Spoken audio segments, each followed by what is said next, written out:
Hello, I'm Craig and welcome to another episode of FootballKitMemories. Today I meet one of the original co-founders and current head of brand at Mundial, Dan Sandison. We talk about setting up the magazine for the World Cup in Brazil, developing an engaging tone of voice and working with some of the biggest brands in football. During the show I asked Dan to pick out 3 of his favourite football shirts and tell us a little bit about what they mean to him. There's Real Madrid, a Spain away and a very questionable Liverpool shirt from the 90s. You can listen to this and other episodes of Football Kit Memories on all major audio platforms, including Apple Podcasts and Spotify.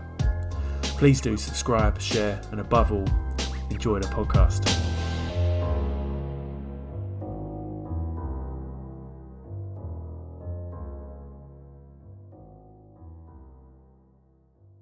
Okay, so today on the podcast, I'm joined by the head of brand at Mundial, it's Dan Sandison. How you doing, mate? I'm good, thanks. How are you? Good, thanks. Good to have you on. Really interested to chat. Thanks very much. Thanks for having me. So, Mundial magazine, you've been there since the start, right? Yeah, so about 6 years ago now, myself and Seb, who's still around with the magazine as well, we co-founded it for the World Cup. We'd kind of done work in and around football previously, and we wanted to do something a little bit bigger, a little bit more ambitious for the World Cup in Brazil. So that's how it started. It was a limited edition magazine. There was only meant to be one. And then a couple of months after it came out, people started asking us when our next issue was. And we were like, there isn't one, which isn't a very good answer. So we kind of just had to do it. And then it sort of snowballed from there. And here we are 6 years later. What do you think about the kind of tone of voice or the way you guys do things that really resonates with football fans? Why are you so successful? I think there was a hunger for it, especially back then. I think we were doing something slightly different. I think there was a lot of clickbait, transfer rumour journalism, specifically back then. That was kind of the bulk of what you could get around football. That was what people were doing, including ourselves in previous lives, I suppose.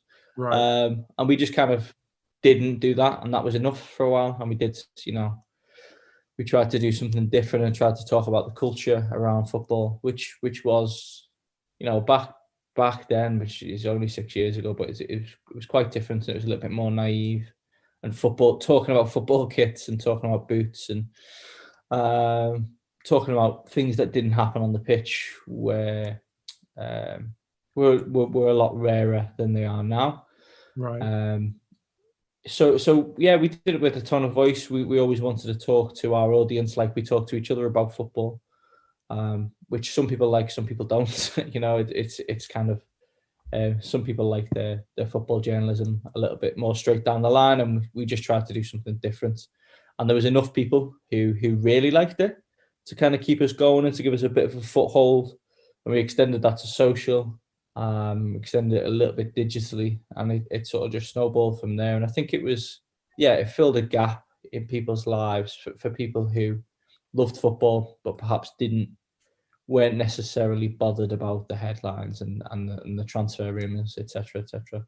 Yeah, I think what you guys are really good at is kind of making that coverage relatable and accessible. And I think the focus almost seems to be not what goes on the pitch, but kind of off the pitch is more important for you guys. I think that's probably changed a little bit over the course of however long we've been doing it, the 6 years. I think at first we were very much like, here's this cool kit, here's this cool boot. Andrea Pirlo owns a vineyard, isn't that funny?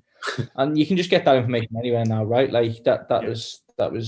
Like I said, it was a little bit more naive. People didn't know this stuff, or you had to, really dig for it. And we kind of put it out there as you say, it's very kind of you to say, it's relatable. That's what we always wanted to be.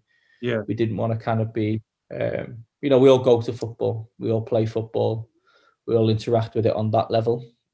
And we wanted to take that from fanzine culture, which is kind of where we all came through. We all loved fanzines and wanted to take that onto like a slightly more premium model, take that relatable tone of voice, take that from the terraces kind of angle rather than from the press box angle, and put it into a new product.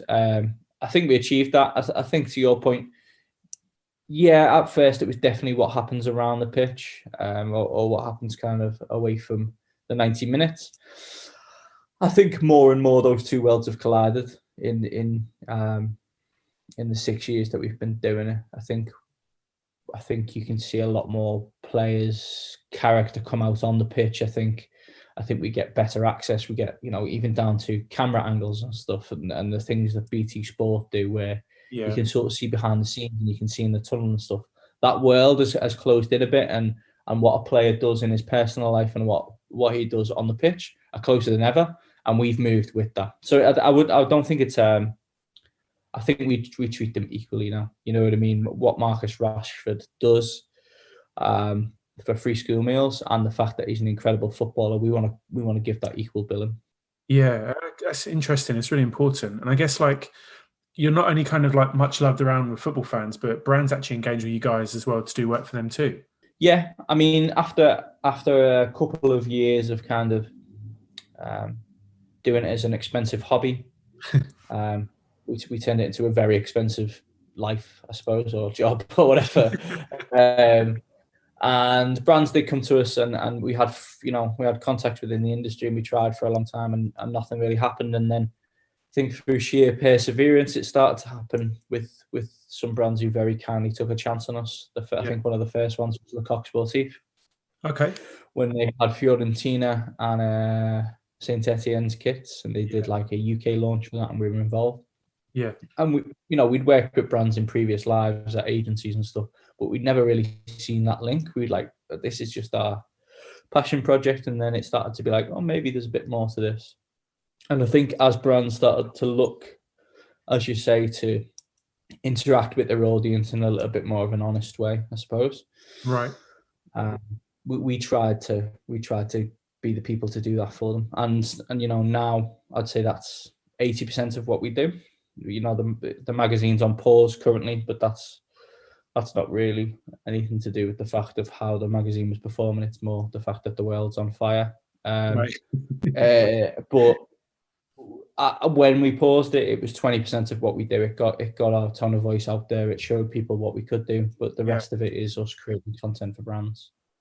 So what would be your kind of dream collaboration with a brand? Is there a brand out there that you think would work really well with your tone of voice and your style?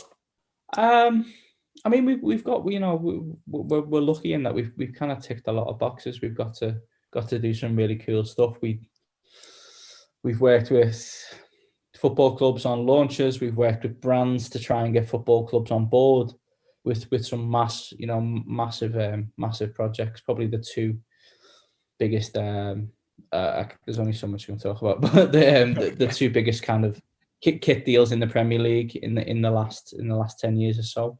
Right. In the north of England, I'll say. We've been involved in those in a small capacity. There's bigger agencies and there's bigger brands, and producing it and designing the kits and all the back end of it. But we've been involved in both of those to make sure it's authentic and to make sure it connects with those two sets of fans, which I think clubs are becoming more receptive to. The one I got to work on the Liverpool launch this year. Oh wow, the Nike one. We kind of helped a little bit in terms of bringing Spine Cop 1906, who are a Liverpool fan group. I'm obviously a Liverpool fan. Right. I have kind of some mutual friends who are involved in that, and what they did is they teamed up with Nike to help give their Nike's kit launch a little bit of authenticity and to make it feel real. And as a trade-off, Nike donated a load of kits to a charity that's 1906 support. And fantastic. We've seen I'm sure you have as well, and we've seen a lot of kind of football kits over the years, football kit launches, I should say, over the years, which are great, but look good and perform well on social, and the people like the kit and go out and buy it. But what we feel like we can do, and people may disagree, but what we feel like we can do is we can kind of embed those very good launches with a little bit of authenticity, with some credibility within the fan base, right, and make it feel like it's doing something that people are going to like, but also has a positive impact. So we've, not that there aren't still things that we want to achieve, but we kind of do amazing stuff daily, weekly and yearly, and we're super grateful for that. You know, to work on stuff of that scale for clubs that we love. I wanted to ask as well, the collaboration with Spotify, the giant podcasts, how did that all come about? So we felt like we had a good foothold with the magazine. We had a good audience and people appreciated what we do. And we kind of, you know, when we first started out, we were seen as like a very young, green magazine that was kind of finding its way in the world. And now myself and Seb and Owen and Sam, we get invited to events as like the old hands of the independent magazine, which seems ridiculous. Right. Because it's only 6 years. Like, longevity is incredibly hard to keep hold of, especially in print. So we kind of like not completed it, mate, but we were like, we're there in print, we're where we want to be. We want to keep improving, but what else can we do? And audio is obviously massive. Podcasts were kind of taken off, and we're big fans, and we consume a lot of audio ourselves. And we saw a little bit of a gap. We listened to a lot of ESPN 30 for 30s. Yeah. And some of those are about soccer, football, but they're just sports podcasts. And we were like, that's an incredible documentary format that we haven't really heard replicated. Yeah. In football, just football. And there's so many incredible blokes sitting around in a room talking about football podcasts, like genuinely brilliant with the absolute powerhouses involved, The Guardian, Football Weekly, Football Ramble. They're all great. That space is done. It's taken care of by people who are far better at it than us. So we're like, well, this is us. You know, this is a space maybe we can inhabit.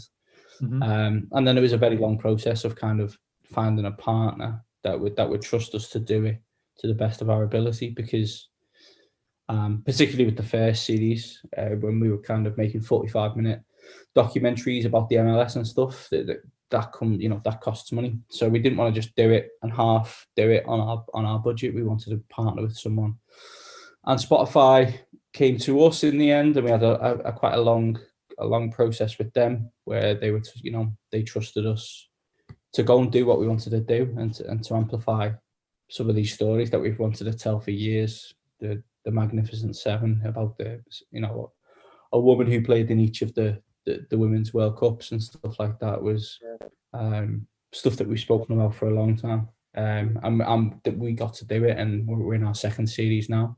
The format's slightly shorter. We're hampered a little bit by an international pandemic, so we're not jetting off to New York to interview Alexi Lalas anymore. But we're still producing the sort of content that we're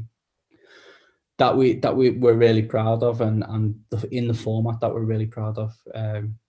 There's no need to be a fourth best football ramble for us, as far as we're concerned. We want to do the best in this field, and I say all of this having absolutely nothing to do with it, because we've grown to a certain size now where I don't work on Giants, and part of me is I'm 50% absolutely gutted, because I think it's brilliant, but I'm 50% really proud that we something we've created gets to get put out there. Right, and no percentage is slightly jealous that you're not involved in it. Massively, yeah.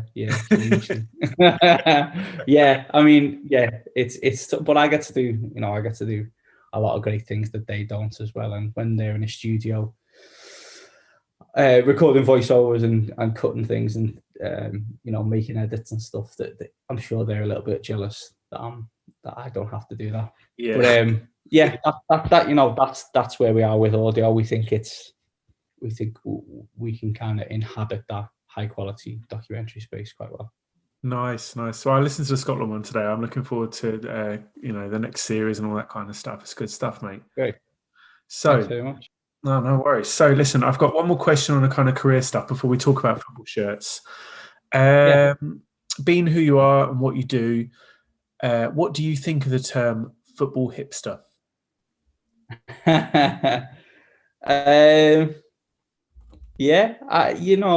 It's changed over the years, hasn't it? It was kind of I used to work at Hype Beast, right?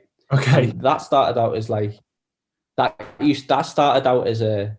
word Hype Beast started out as like it's not a slur, but like it was kind of a negative. It was definitely pejorative, and they kind of took that and were like, yeah, okay, we are cool, we're into this stuff, and it became less of a negative thing. And I think that definitely happened with Football Hipster, and it was around before we existed. I think basically poor old Barney Ronay and Rory Smith just used to get it on Twitter for like daring to take an interest in MLS or the Bundesliga, and that was kind of what it was. And I think it's funny, and I think everyone who uses it definitely has a different definition of what it means and how negatively they see it. I think people now use it as a positive as well. People kind of go, I'm a bit of a football hipster when they buy a Palermo shirt or whatever. It's kind of lost. What it actually means or whether it's negative or positive it's been a little bit lost over time. We've never really taken offense to it. We think it's quite, I think people think they're offending us when they say it, but like, if you stick Pirlo on the cover, you're going to get it, aren't you? We've not exactly tried to shy away from that.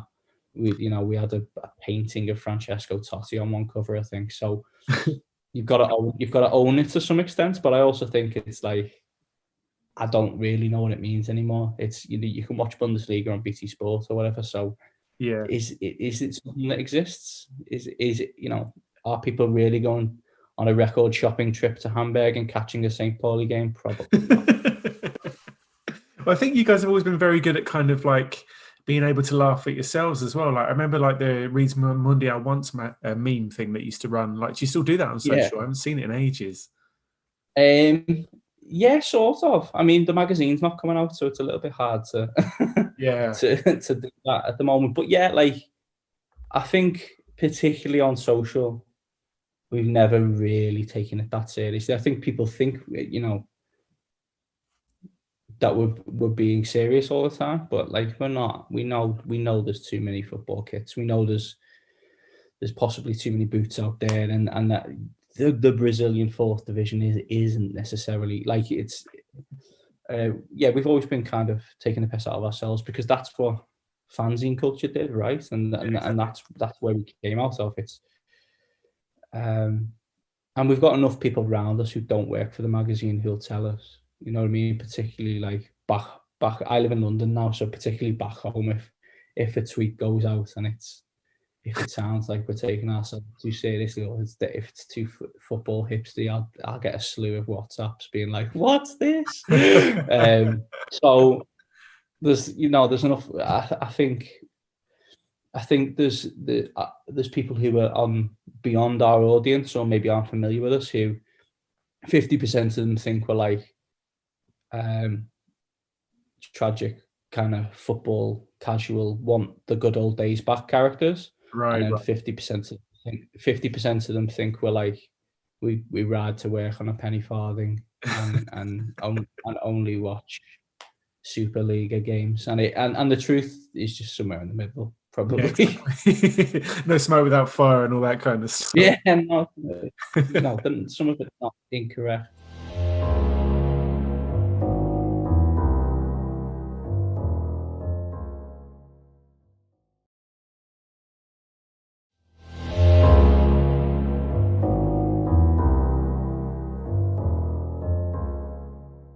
So, mate, should we talk about some football shirts? So, just a general question: what, if anything, do football shirts mean to you? So I don't really wear them much anymore, apart from to play football. Okay. But it's completely it's definitely nostalgia based for me. Like as a kid, I was obsessed with football shirts and tracksuits and goalkeeper gloves and football boots and who wore what and what was the most obscure football kit and I could find and things like that. So it's all nostalgia for me, and I think having worked in it and stuff, there's an element of like sometimes where it's like, I'm not a fifth kit. Do they need a fifth shirt? But like then again, every now and again, I'll see something and go, fucking hell, like I love that. I remember seeing that in JJB Sports when I was X, and I'll be kind of taken back to that time and place.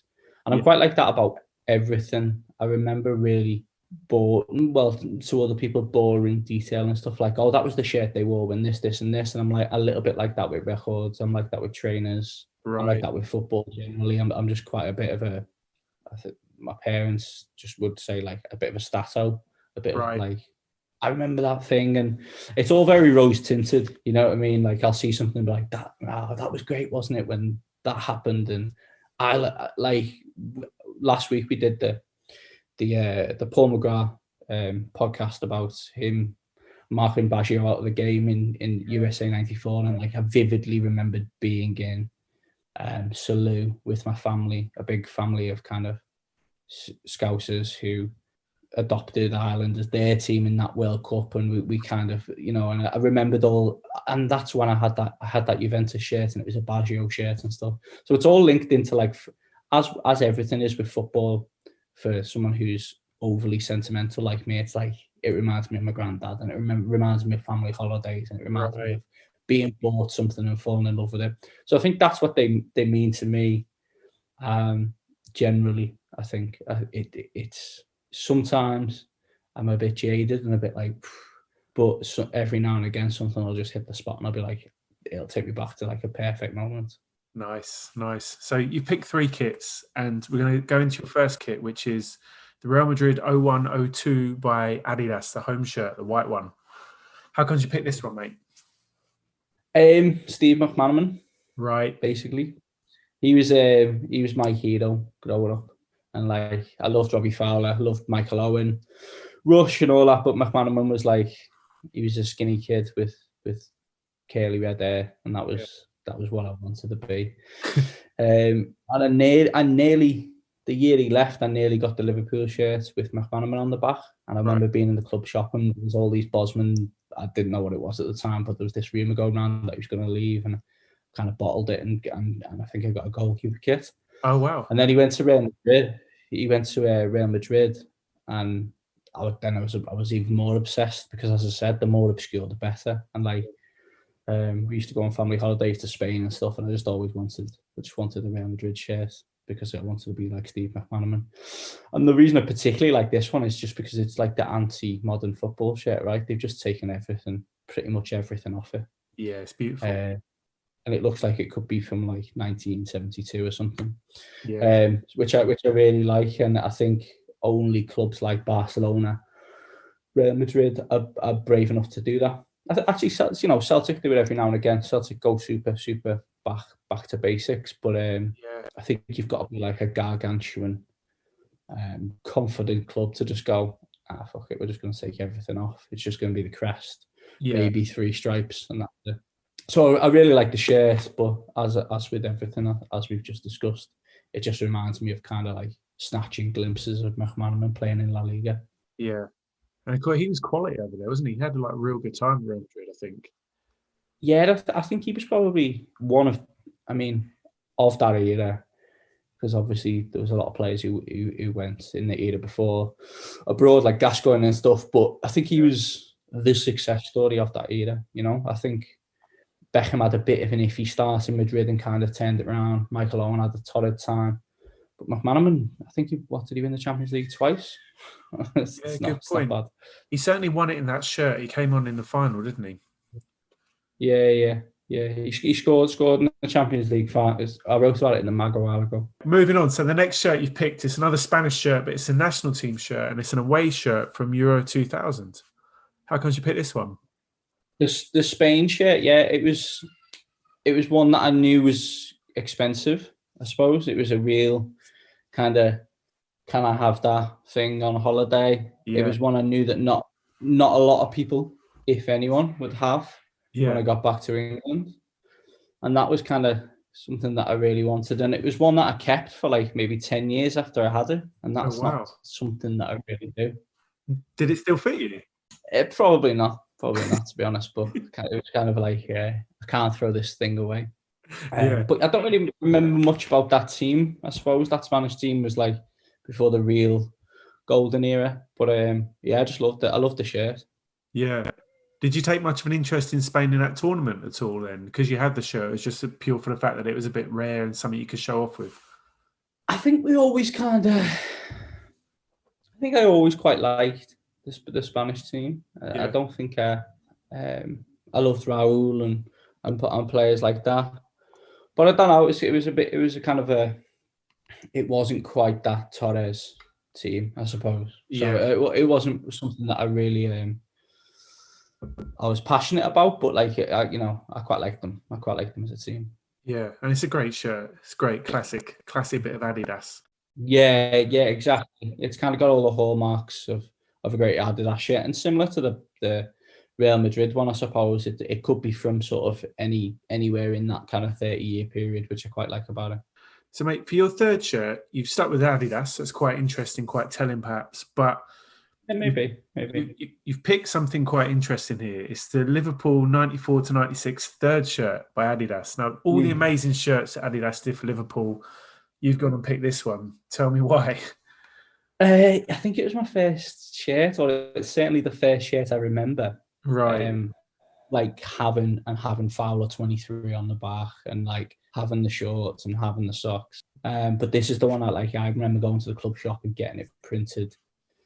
And you know, a bit soft in that, like I've just kind of explained. So it just reminds me of being so proud of it and wearing it to death. And it's obviously absolutely abysmal, isn't it? It's one of the worst shirts we've ever had. What I do like is the shorts were incredible. They were just black shorts with sort of gold hoops, the three Adidas stripes, and they were unbelievable. And I think the picture I sent you is them playing in a long sleeve version, which is somehow worse than the short sleeve, because the Adidas stripes are just like on the elbow and the sleeve just continues. Wow. But I think it's the print, because it's like the crest is kind of sublimated in the design, like all over, also at different sizes, which is just weird. Yeah, it's rubbish. It's a really bad shirt, but I loved it. I absolutely loved it to bits, and used to and wore it till it fell to bits, until Fowler was peeling off the back. And that just reminds me of like first starting to play football and first starting to go to football training and stuff, and that's why I love it so much. Right. And there's all these. I think there's like loads of mad. The best thing about Liverpool away and third kits in that era is we just never really cracked. Like, what if we play Sunderland? So we've got like that shirt on and a pair of red shorts and a pair of green socks or something. It was something that from about 1991 until about 2002, we never really cracked. It was like, just have an away kit that doesn't have black shorts and we'll be totally fine. Yeah, you'll be all right. So it just reminds me of that. It's not a golden era for Liverpool by any stretch of the imagination. No. On the pitch, but definitely like an amazing era of. I think it was the sort of changing of the guard in elite football, where you'd see, if you see them training in that era, they've kind of all just got their own stuff on, and they've got away kits on and stuff. And it was when football just seemed a little bit ramshackle still.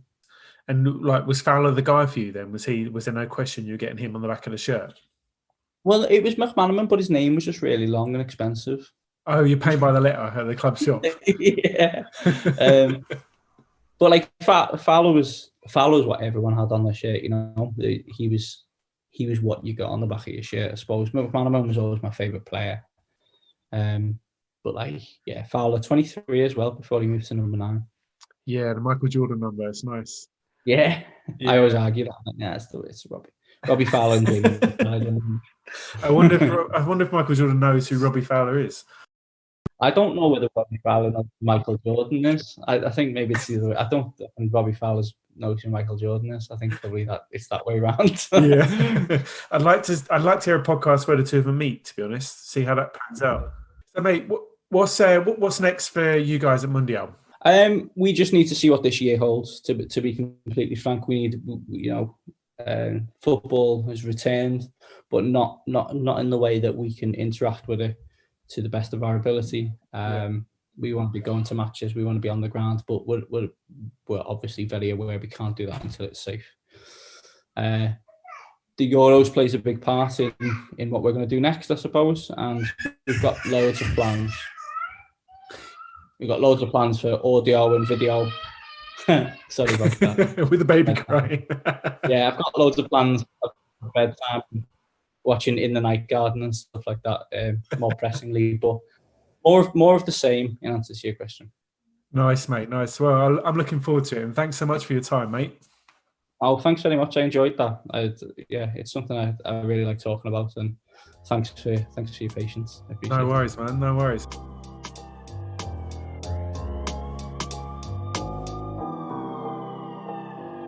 Well, there you have it. Massive thanks to Dan for sharing his football kit memories with me. Of course, you'll have heard a bit of noise in the background, but as you'll no doubt be aware, this is still a podcast made with the aid of a free Zoom account and a blanket over my head to make my voice sound a little bit more sexy. I really do appreciate every single one of you that follows me on social and shares the podcast. It helps it grow and keeps me on my toes. So really, I just wanted to say thanks for the help. And other than that, I guess that's it.